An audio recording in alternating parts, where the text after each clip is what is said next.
प्यारे बच्चों, सुप्रभात। आज हम शुरू करते हैं नमक का दरोगा कहानी का अगला पार्ट। देखते ही लोग चारों तरफ से दौड़े। सभी लोग विस्मित हो गए। विस्मित होता हैरान, इसलिए नहीं कि एलोपीदीन ने क्यों यह कर्म किया, बल्कि इसलिए कि वह कानून के पंजे में कैसे आए। ऐसा मनुष्य जिसके पास ऐसा दे साधन करने वाला धन और अनन्य वाचालता होता है, बोलने की शक्ति, ज्यादा बोलने की, अधिक बोलने की शक्ति होता है वाचालता।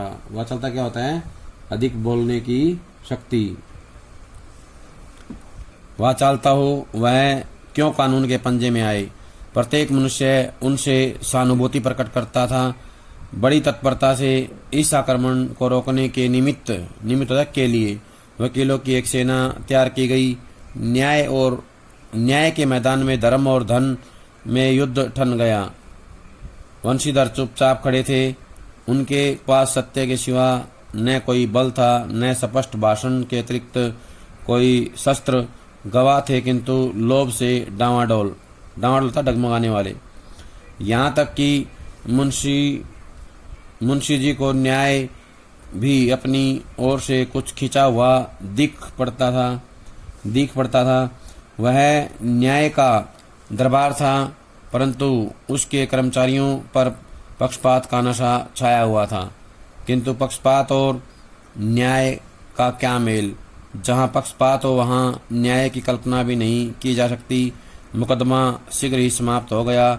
डिप्टी मजिस्ट्रेट ने अपनी तजवीज में लिखा, टिप्पणी अपने न्याय में लिखा, पंडित एलोपीदीन के विरुद्ध दिए गए प्रमाण निर्मूल और भ्रमात्मक हैं। निर्मूल होता है निराधार। क्या होता है निर्मूल? निराधार हैं। भ्रमात्मक होता है संदिग्ध। क्या है? संदिग्ध। वह एक बड़े भारी आदमी हैं। यह बात कल्पना के बाहर है कि उन्होंने थोड़े लाभ के लिए ऐसा दुस्साहस किया हो।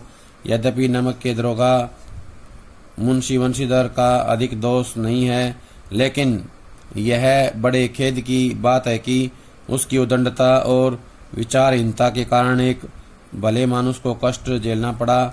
हम प्रसन्न हैं कि वह अपने काम से सजग और सचेत रहता है, किंतु नमक से मुकदमे की बढ़ी हुई नमकलाली ने उसके से विवेक और बुद्धि को भ्रष्ट कर दिया। भविष्य में उसे होशियार रहना चाहिए। वकीलों ने यह फैसला सुना और उछल पड़े। पंडित एलोपीदीन मुस्कुराते हुए बाहर निकले। सौजन बांधवों ने रुपयों की लूट की। उदारता का सागर उमड़ पड़ा। चारों ओर से उनके ऊपर व्यंग्य बाणों की वर्षा होने लगी। चपरासियों ने झुक कर सलाम किए, किंतु इस समय एक एक कटुवाक्य, एक एक संकेत उनकी गर्वाग्नि को प्रज्वलित कर रहा था। प्रज्वलित होता है और ज्यादा भड़का रहा था। अब यहाँ से जुड़े हुए प्रश्न देखेंगे। विस्मित कौन हो गया? सभी लोग। कौन हो गए? सभी लोग जो है विस्मित हो रहे थे। किस लिए हो रहे थे? ये बड़ी बात नहीं थी कि वो जो है कैसे काम करते हैं। बड़ी बात ये थी कानून के पंजे में वो कैसे आए। कानून के पंजे में कैसे आए, ये जो है उनके लिए चिंता का विषय था। वाचालता, अनन्य वाचालता और साधना करने वाला धन, ये जो है उसके पास थे। किसके पास थे? एलोपीदीन के पास। एलोपीदीन के पास ऐसा दे साधन करने वाला धन और अनन्य वाचालता थी। अगला प्रश्न है, किस में युद्ध ठन गया? धर्म और धन में। किस में? धर्म और धन में जो है युद्ध ठन गया। वकीलों की कतार किसके लिए आ गई? एलोपीदीन के लिए। किसके लिए? वकीलों की जो एक सेना थी किसके लिए आई थी? एलोपीदीन के लिए आ गई थी। वंशीधर क्या थे? अकेले थे। वंशीधर क्या थे? अकेले थे। उनके पास केवल सत्य था और कुछ भी नहीं था। मुंशी जी को न्याय भी अपनी ओर खिंचा हुआ क्यों दिखाई देता था? क्योंकि उसे यह अंदाजा हो गया था कि अब एलोपीदीन अपने पैसे के बल पर बाहर आ जाएंगे। पक्ष कौन किसका ले रहा था? अधिकारी। कौन ले रहा था? अधिकारी। और न्याय जो है किसका पक्ष ले रहे थे? ये जो है एलोपीदीन का। एलोपीदीन के पक्ष में था सारे वकील, सारे अधिकारी एलोपीदीन का पक्ष ले रहे थे। जहां पक्षपात हो जाए वहां पर न्याय की संभावना बहुत कम रह जाती है। मुकदमा जल्दी से समाप्त क्यों कर दिया गया? क्योंकि अधिकारी सब जो है एलोपीदीन के पक्ष में थे। उन्होंने जो है वंशीधर को ही दोषी ठहरा दिया, वंशीधर को ही गलत ठहराया और पंडित एलोपीदीन को बरी कर दिया, आजाद कर दिया। वकील खुश क्यों हो गए? जब उन्होंने फैसला सुना कि पंडित एलोपीदीन को रिहा कर दिया गया है तो वो उछल पड़े, खुश हो गए। मुस्कुराते हुए बाहर कौन निकला? पंडित एलोपीदीन। कौन निकला? पंडित एलोपीदीन। रुपयों की लूट किसने की? सौजन बांधवों ने।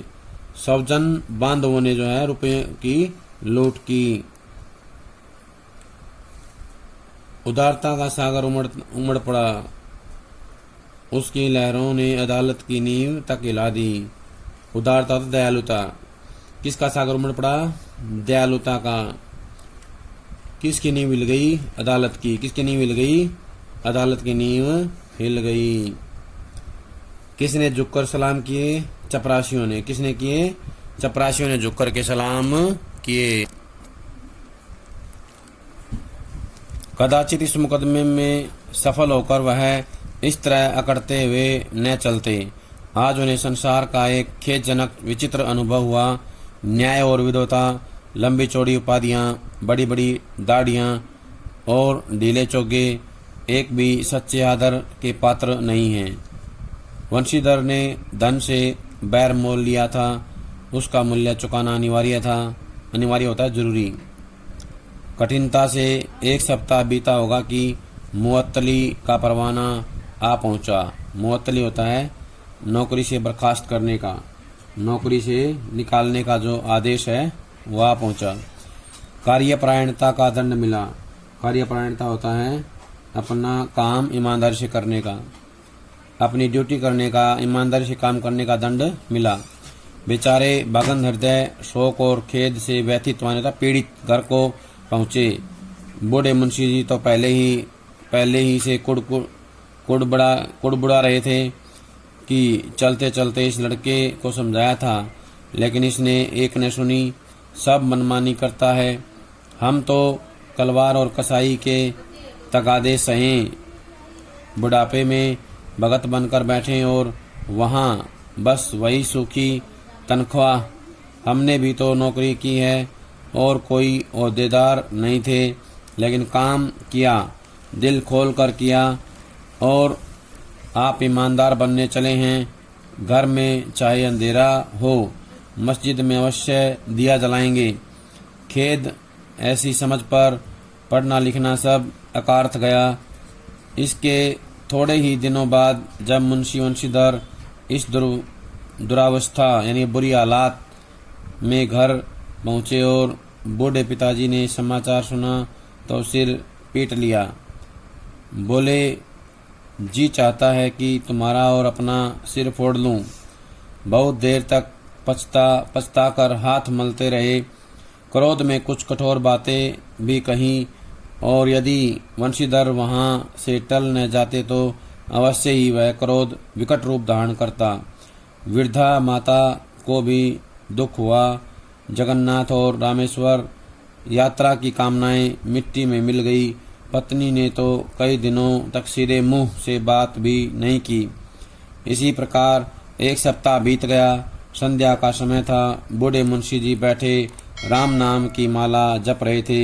इसी समय उनके द्वार पर एक सजा हुआ रथ आकर रुका। हरे और गुलाबी पर्दे, पछिए बैलों की जोड़ी, उनकी गर्दनों में नीले धागे, सींगे पीतल से जड़ी हुई। कई नौकर लाठियां कंधों पर रखे साथ थे। मुंशी जी अगवानी को दौड़े। देखा तो पंडित एलोपीदीन हैं। झुककर दंडवत की। अब यहाँ से जुड़े हुए प्रश्न देखें। वंशीधर ने किससे बैर मोल लिया था? धन से। किसे लिया था? वंशीधर ने धन से बैर मोल ले लिया था। उसको किसका मूल्य चुकाना था? बैर मोल लेने का। धन से बैर मोल लेने का जो है मूल्य चुकाना अनिवार्य था, क्योंकि उसे कीमत चुकानी थी। वंशीधर को किसका और दंड मिला था? कार्यपरायणता। किसका मिला था? कार्यपरायणता का दंड मिला था। मुअत्तली का आदेश या परवाना किसके लिए आया? वंशीधर के लिए। किसके लिए आया? वंशीधर के लिए जो है मुअत्तली का परवाना आया था।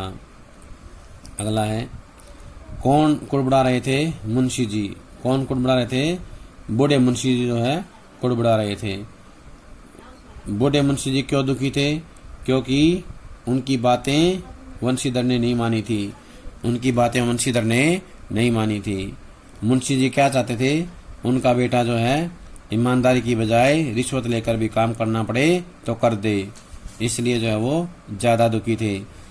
मुंशी वंशीधर के परिवार के सभी लोग उससे नाराज थे, क्योंकि उसने जो है एलोपीदीन को जो है हथकड़ी लगवा दी थी, इसलिए वो जो है ज्यादा उससे परेशान थे, दुखी थे। किस हद तक परेशान थे? या तो वो उसका सिर फोड़ देते या अपना सिर फोड़ देते। उसका सिर फोड़ देते या अपना सिर फोड़ देते। इस हद तक जो है वो दुखी हो गए थे। किसने सीधे मुंह बात नहीं की? पत्नी ने। वंशीधर की पत्नी ने जो है सीधे मुंह बात नहीं की। जगन्नाथ और रामेश्वर की यात्रा कौन करना चाहता था? वंशीधर की माताजी। कौन? वंशीधर की माताजी जो है करना चाहती थी। संध्या के समय कौन आया? एलोपीदीन। कौन आया? पंडित एलोपीदीन। कैसे आया? सजे हुए रथ में बैठकर। कैसे आया? सजे हुए रथ में बैठकर। उसकी अगवानी किसने की? मुंशी जी ने। मुंशी जी ने जो है अगवानी की। किसकी अगवानी की? पंडित एलोपीदीन की। किसकी की? पंडित एलोपीदीन की। ये जो रथ की विशेषताएं हैं इनको भी ध्यान रखना है। पर्दे कैसे थे? हरे और गुलाबी। बैल कैसे थे? पछिए बैल। कैसी जोड़ी थी? पछिए बैलों की जोड़ी थी। झुककर दंडवत की और लल्लो चप्पो की बातें करने लगे। हमारा भाग्य उदय हुआ जो आपके चरण इस द्वार पर आए। आप हमारे पूज्य देवता हैं, आपको कौन सा मुंह दिखावें? मुंह में तो कालिख लगी हुई है, किंतु क्या करें, लड़का भागा कपूत है, नहीं तो आपसे क्यों मुंह छिपाना पड़ता। ईश्वर निसंतान चाहे रखे, पर ऐसी संतान न दे। एलोपीदीन ने कहा, नहीं भाई साहब, ऐसा न कहिए। मुंशी ने चकित होकर कहा, ऐसी संतान को और क्या कहूँ। एलोपीदीन ने वात्सल्यपूर्ण स्वर में कहा, कुल तिलक और पुरुषों की कीर्ति उज्जवल करने वाले संसार में ऐसे कितने धर्मपरायण मनुष्य हैं जो धर्म पर अपना सब कुछ अर्पण कर सकें। अर्पण होता समर्पित। पंडित एलोपीदीन ने वंशीधर से कहा, दरोगा जी, इसे खुशामद न समझिए। खुशामद करने के लिए मुझे इतना कष्ट उठाने की जरूरत न थी। उस रात को आपने अपने अधिकार बल से मुझे अपनी हिरासत में लिया था, किंतु आज मैं स्वेच्छा से आपकी हिरासत में हूँ। मैंने हजारों रईस और अमीर देखे, हजारों उच्च पदाधिकारियों से काम पड़ा, किंतु मुझे परास्त किया तो आपने। मैंने सबको अपना और अपने धन का गुलाम बनाकर छोड़ दिया। मुझे आज्ञा दीजिए कि आपसे कुछ विनय करूं। वंशीधर ने एलोपीदीन को आते देखा तो उठकर सत्कार किया, किंतु स्वाभिमान सहित समझ गए कि यह महाशय मुझे लज्जित करने और जलाने आए हैं। क्षमा प्रार्थना कर चेष्टा नहीं की, वरन उन्हें अपने पिता की यह ठकुर सुहाती की बात ऐसा ऐसी प्रतीत होने लगी। ठकुर सुहाती होता है मालिक को अच्छी लगने वाली बातें। पर पंडित जी की बातें सुनी तो मन की मैल मिट गई। पंडित जी की ओर उड़ती हुई दृष्टि देखा, सद्भाव झलक रहा था। गौरव ने अब लज्जा के सामने सिर झुका दिया। शर्माते हुए बोले, यह आपकी उदारता है जो ऐसा कहते हैं। मुझसे जो कुछ अविनय हुई, अविनय होता है अवज्ञा, उसे क्षमा कीजिए। मैं धर्म की बेड़ी में जकड़ा हुआ था, नहीं तो वैसे मैं आपका दास हूँ। जो आज्ञा होगी वह मेरे सिर माथे पर। एलोपीदीन ने विनीत भाव से कहा, नदी तट पर आपने मेरी प्रार्थना नहीं स्वीकार की थी, किंतु आज स्वीकार करनी पड़ेगी। यहाँ से जुड़े हुए प्रश्न देखें। पंडित एलोपीदीन कहाँ गए थे? तो बताना वंशीधर के घर। कहाँ गए थे?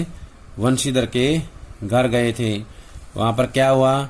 वहां पर वंशीधर के पिता ने उनकी जो है अगवानी की, उनका सम्मान किया। प्रश्न आएगा, देवता किसको कहा गया है? पंडित एलोपीदीन को। किसको कहा गया है? पंडित एलोपीदीन को। पूज्य देवता पंडित एलोपीदीन को कहा गया है। आपका कौन सा मुंह दिखावे? ये किसने कहा? मुंशी जी ने, वृद्ध मुंशी जी ने कहा। मुंह पर कालिख लगी है, किसने कहा? पंडित एलोपीदीन को वृद्ध मुंशी ने कहा। किसने कहा? वृद्ध मुंशी ने। वृद्ध मुंशी ने क्या कहा? अपने लड़के को अभागा कहा। क्या कहा? अपने लड़के को अभागा कहा। किसको कहा? वंशीधर को। पंडित एलोपीदीन के सामने वंशीधर को अभागा किसने कहा? वृद्ध मुंशी ने कहा। एलोपीदीन ने क्या कहा? नहीं भाई ऐसा न कहिए, नहीं भाई ऐसा न कहिए। किसने कहा? पंडित एलोपीदीन ने। पंडित एलोपीदीन ने वंशीधर के बारे में और क्या कहा? उन्होंने कहा कि कुल तिलक हैं, कुल तिलक और पुरुषों की कीर्ति उज्जवल करने वाले संसार में ऐसे कितने धर्मप्राण मनुष्य हैं। ये किसने कहा? एलोपीदीन ने। किसके लिए कहा? वंशीधर के लिए। किसके लिए कहा? वंशीधर के लिए। पंडित एलोपीदीन ने वंशीधर से कहा, दरोगा जी इसे खुशामद न समझिए, इसे खुशामद न समझिए। किसने कहा? एलोपीदीन ने। किसके सामने कहा? दरोगा के सामने या वंशीधर के सामने। खुशामद होता है किसी की सेवा करना।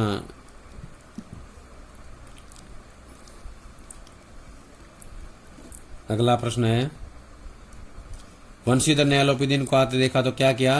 उठकर सत्कार किया। क्या किया? उठकर सत्कार किया। अगला प्रश्न है, पंडित एलोपीदीन को आते देखकर क्या समझा वंशीधर ने? कि ये महाशय लज्जित करने और जलाने आए हैं। क्या समझा? ये महाशय लज्जित करने और जलाने आए हैं। अगला प्रश्न है, सद्भाव कहाँ झलक रहा था? पंडित जी की आंखों में। कहाँ झलक रहा था? पंडित एलोपीदीन की आंखों में सद्भाव झलक रहा था। क्या झलक रहा था? पंडित एलोपीदीन की आंखों में सद्भाव झलक रहा था। गौरव ने अब लज्जा के सामने सिर झुका दिया। किसने झुका दिया? गौरव ने। लज्जा के सामने किसने सिर झुका दिया? गौरव ने झुका दिया। अगला है, क्षमा किसने मांगी? क्षमा जो है अविनय के लिए मांगी। किसने मांगी? यहाँ पर आएगा कि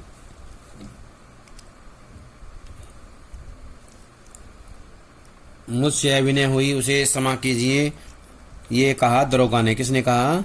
दरोगा ने कहा था। किसके सामने? एलोपीदीन के सामने। किसके सामने कहा था? एलोपीदीन के सामने कहा था। मैं धर्म की बेड़ी में जकड़ा हुआ था, ये किसने कहा?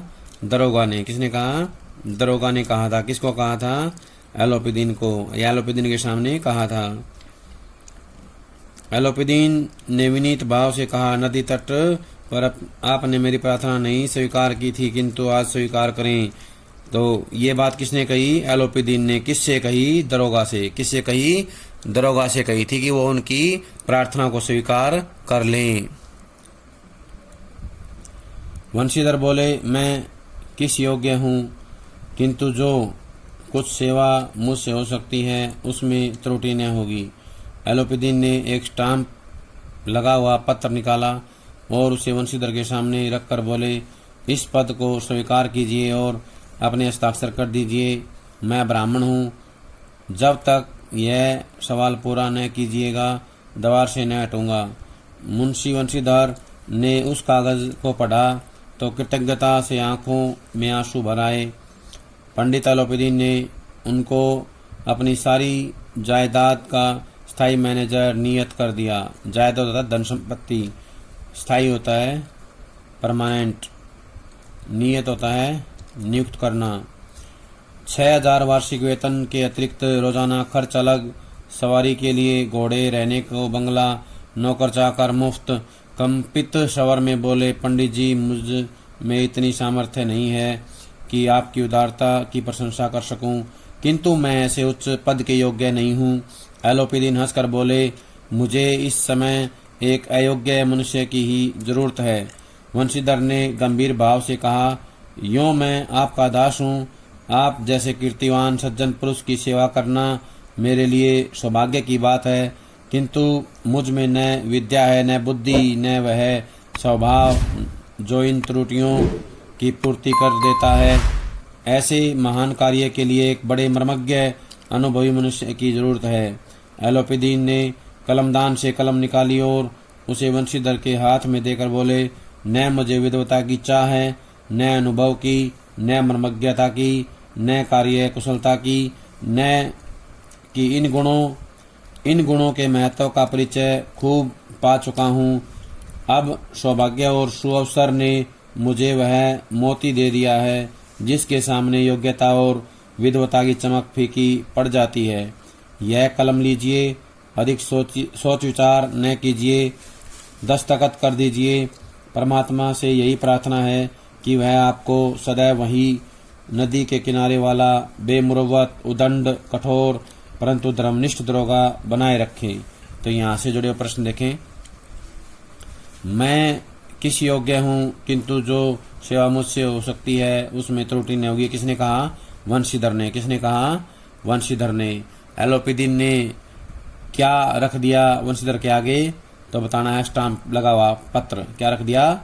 एक स्टाम्प लगा हुआ पत्र रख दिया। क्या रख दिया? स्टाम्प लगा हुआ पत्र जो है रख दिया। उसमें क्या लिखा हुआ था? उसमें लिखा हुआ था कि मैनेजर के पद के लिए उनको नियुक्त किया जाता है। किसको नियुक्त किया जाता है? वंशीधर को। वंशीधर को जो है एलोपीदीन ने अपनी सारी जायदाद का स्थायी मैनेजर नियत किया था। क्या किया था? अपनी सारी जायदाद का स्थायी मैनेजर नियुक्त या नियत किया था। उसको क्या क्या दिया गया था? 6,000 वार्षिक वेतन, रोजाना खर्च अलग, सवारी के लिए घोड़े, रहने के लिए बंगला और नौकर चाकर मुफ्त दिए। सारी सुविधाएं उनको दी गई थी। 6,000 रुपये उनकी वार्षिक 6,000 वार्षिक वेतन के अतिरिक्त ये दिया गया था। किसने अपने आप को अयोग्य बताया? तो बताना वंशीधर ने। किसने बताया? वंशीधर ने अपने आप को इसके लिए अयोग्य बताया। एलोपीदीन ने क्या कहा? एलोपीदीन ने हंसकर कहा कि मुझे अयोग्य पुरुष की ही जरूरत है। क्या कहा? अयोग्य पुरुष की ही जरूरत है। एलोपीदीन ने क्या दिया? कलमदान से कलम निकाल कर दी। क्या दिया? एलोपीदीन ने कलमदान से कलम निकाली और वंशीधर को दे दी। अगला है, किसकी चमक फीकी पड़ जाती है? विद्वता की। किसकी? योग्यता और विद्वता की। किसकी? योग्यता और विद्वता की चमक फीकी पड़ जाती है। योग्यता और विद्वता की चमक फीकी पड़ जाती है। सौभाग्य ने क्या दिया? अब सौभाग्य और सुअवसर ने मोती दे दिया है। क्या दे दिया है? सौभाग्य और सुअवसर ने मोती दे दिया है। कौन सा मोती? वंशीधर रूपी। वंशीधर रूपी मोती जो है एलोपीदीन को सौभाग्य और सुअवसर ने दे दिया है। बेमुरवत होता है विनम्रता विहीन। क्या होता है बेमुरवत? विनम्रता विहीन। उदंड होता है शरारती। कठोर होता है निष्ठुर, यानी कि जिसके मन में किसी प्रकार की कोई दया भावना नहीं है, केवल कर्तव्य पालन की भावना विद्यमान है। धर्मनिष्ठ होता है धर्म का पालन करने वाले। क्या होता है? धर्म का पालन करने वाले या धर्म में जो है विश्वास रखने वाले। प्रफुल्लित होता है खुश होकर। प्रफुल्लित क्या होता है? खुश होकर। प्रफुल्लित का मतलब है खुश होकर के जो सारा काम वो कर रहे थे। धर्मपरायण होता है धर्म का पालन करने वाले या धर्म पर चलने वाले। धर्म पर चलने वाले। मैनेजर होता है प्रबंधक। क्या होता है मैनेजर? प्रबंधक। मैनेजर को क्या कहेंगे? प्रबंधक कहेंगे। वंशीधर की आंखें डबडबाई, हृदय के संकुचित पात्र में इतना एहसान ने समाज का एक बार फिर पंडित जी की और भक्ति और श्रद्धा की दृष्टि से देखा और कांपते हुए हाथ से मैनेजरी के कागज पर हस्ताक्षर कर दिए। एलोपीदीन ने प्रफुल्लित होकर उन्हें गले से लगा लिया। प्रफुल्लित होता है खुश होकर, क्या होता है? खुश होकर जो है वंशीधर को गले लगा लिया। किसने लगाया? एलोपीदीन ने। मैनेजरी के कागज पर किसने हस्ताक्षर कर दिए? वंशीधर ने। कैसे किए? श्रद्धा की दृष्टि से देखते हुए और कांपते हुए हाथ से। कैसे किए? कांपते हुए हाथ से। किसकी आंखें डबडबाई? वंशीधर की। किसकी आंखें डबडबाई? वंशीधर की आंखें। संकुचित पात्र में इतना एहसान ने समाज का, कौन से? हृदय के संकुचित पात्र में। हृदय के संकुचित पात्र में इतना प्रेम या एहसान नहीं समा सका।